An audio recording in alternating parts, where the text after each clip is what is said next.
সর্বক্ষণ।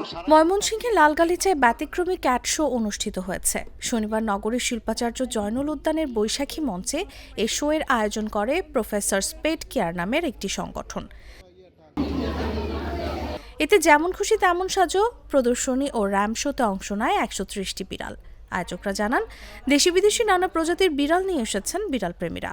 কোকো, মিমি, মুলু, pretty brownie, সিম্বি, জ্যাকসো, JoJo, পরি, Marley, জলিসহ নানা নামের বিড়াল আয়োজনে অংশ নেয়। এদের মধ্যে ছিল অর্ধশতাধিক বিদেশি জাতের বিড়াল। নগরীর কালীজুলি এলাকার গৃহবধূ ফারজানা শোতে মিমি নামের একটি বিড়াল নিয়ে আসেন। দেখতে অনেক কিউট বিড়ালটি।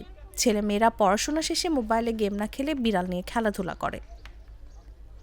অনুষ্ঠানে প্রধান অতিথি ছিলেন বাংলাদেশ কৃষি বিশ্ববিদ্যালয়ের ভেটেরিনারি অনুষদের ডিন ও বিশ্ববিদ্যালয়ের সিন্ডিকেট সদস্য অধ্যাপক ডক্টর মোহাম্মদ বাহানুর রহমান।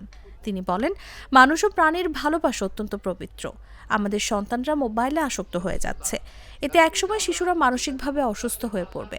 বাচ্চাদের মানসিক স্বাস্থ্য সুরক্ষার জন্য পোষা প্রাণীর ভূমিকা অত্যন্ত গুরুত্বপূর্ণ।